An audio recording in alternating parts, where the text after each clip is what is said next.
Занга Академи чадвараа хөгжүүл ирээдүгэ бүтээ.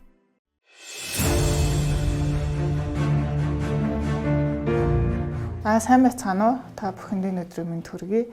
Хууль чимэглэгч Мөрсрөн байна. За компани эрхцэн бүлэг хичээлүүдийн дараагийн сэдэв болох хувьцааны төрлүүд тэдгээрийн онцлог сэдвээр та бүхэнтэй уулзж байна. За тэгэхээр компани хувьцаа гэдэг маань бол тухайн хувьцаа эзэмшигч тэр компанид нийтдээ хэдэн төгрөгийн хөрөнгө оруулсан бэ гэдэг хувь нийлүүлсэн байдлыг бол нотолдог.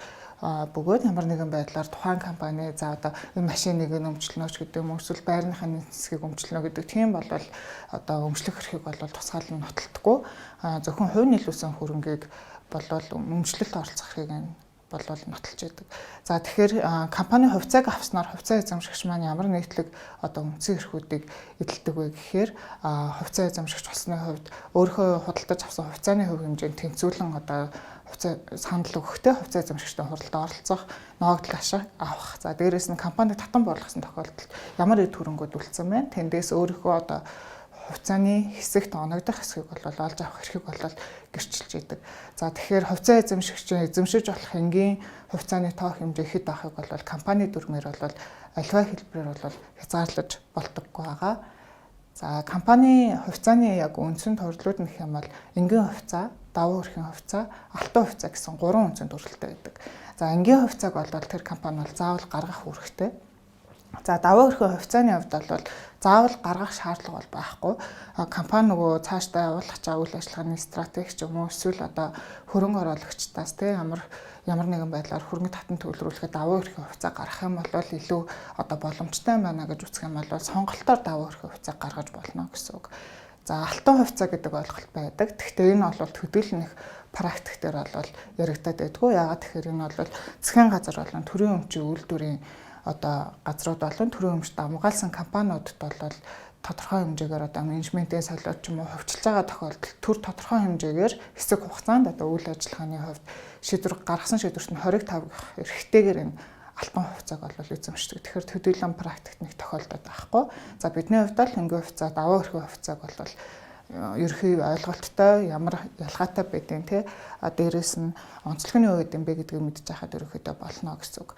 За саяны энгийн хувьцаа, давуу эрхийн хувьцаа гэдэг бол яг хувьцааны төрлүүдийг зааж байна. За эргээд зарласан хувьцаа, эргэлтэнд гаргасан хувьцаа, халаасны хувьцаа гэсэн бас ойлголтууд байдаг. За тэгэхээр дараагийн хэсэгт эдгээр хэсгүүдийг бол та бүхэнд танилцуулна. За хувьцааны хувьд бас нөгөө анхаарч үзэх зүйл нь гэх юм бол компани дүрмээр тогтоосон нэрсэн үнэтэй. За энгийн хувьцаа хэдэн төгрөгийн үнэтэй байх юм, 1000 юм уу, 2000 юм уу. За давуу эрхийн хувьцаа бас хэдэн төгрөгийн үнэтэй байх юм, хэдэн ширхэг байх юм. За давуу эрхийн хувьцаа бол арай нөгөө илүү хөрөнгө татан төлрүүлж ингээд утгаараа 100000 төгрөгийн нэрсэн үнэтэй байна ч гэдэг юм уу. Эдгээр асуудлуудыг бол яг дүрмд заагаад өгчих шаардлагатай гэсэн үг. За нэрсэн үнээс доогоор бол хувьцаа гаргахыг хориглодог бөгөөд за хувьцаа болгоно нэг ширхэг санал хэрэгтэй байна. Өөрөөр хэлэх юм бол 100 ширхэг хувьцаатай компани 51 ширхэг хувьцааг би эзэмшиж байгаа бол миний саналын эрх яаж тоологдох вэ гэхээр эзэмшиж байгаа хувь хэмжээгээр буюу 51 ширхэгтэй тэнцэх хэмжээгээр тоологдно. Тэрнээс бол ямар нэгэн байдлаар саналын эрхийн хуваагдаад 51 ширхэг хувьцаанд 60 ширхэг саналын эрх байна гэдэг тийм ойлголт бол байдаггүй гэсэн үг.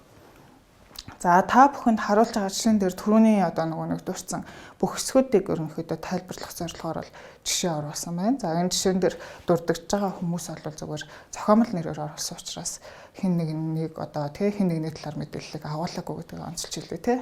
За энэ дээр бол Б гэдэг нэг компани тухай авч утсан байна. За хувьцаа эзэмшигч нь бол 3 хувьцаа эзэмшигчтэй. За хувьцааны хувьд бол энэ компани энгийн хувьцаа заавал гаргах үүрийнхээ хүрээнд энгийн хувьцаа гаргасан байна. За давуу эрхийн хувьцааг бол гаргаж болно гэсэн боломжийг ашиглаад давуу эрхийн хувьцааг гаргасан. За та бүхэнд харагдаж байгаагаар бол энгийн хувьцааны тоо нь бол нийтдээ 1000 ширхэг. За тэрийг бол А гэдэг компани, наран цэцэг гэдэг хүн бол тодорхой хэмжээгээр бол хуваагаад эзэмшиж байна. За давуу эрхийн хувьцаа нь өөрөө 1000 ширхэг хувьцаа байгаа юм байна. За нэг бүрийнх нь үнэ 500 төгрөгийн үнэтэй. За ингээд нийт хувьцааныхаа тоог нь аваад үзэх юм бол 2000 ширхэг хувьцааг 3 хувьцаа эзэмшигч хувааж эзэмшиж байна. За тэнгуут яг 2000 ширхэг хугацаанд тухайн хувьцаа эзэмшигчээ эзэмшиж байгаа хэмжээ нь хэдэн хувь байна гэдгээр нь хөрөнгө оруулалтанд эзэлж байгаа хувь хэмжээгийн та бүхэн тооцож харуулсан байна. За Тэгсэрнээсээ за энэ компани яг эргэлтэнд гаргасан хувьцаа нь 20,000 ширхэг хувьцаа ирнээсээ компанийн хувьцаа 3,000 ширхэг байна гэд дүрмэн дээр тусгаад өгсөн байж болно. Тэр нь юу вэ гэхээр энэ зарласан хувьцаа гэлж байгаа. Зарласан хувьцаа гэдэг нь заавал одоо бүгдийг нь хувьцаа эзэмшигч нар худалдаж авсан байх шаардлагатай гэсэн үг биш. Энэ бол дүрмэн дээр тэдэн ширхэг хувьцаа зарласан хувьцаатай байна гэж заачихт болно гэсэн үг.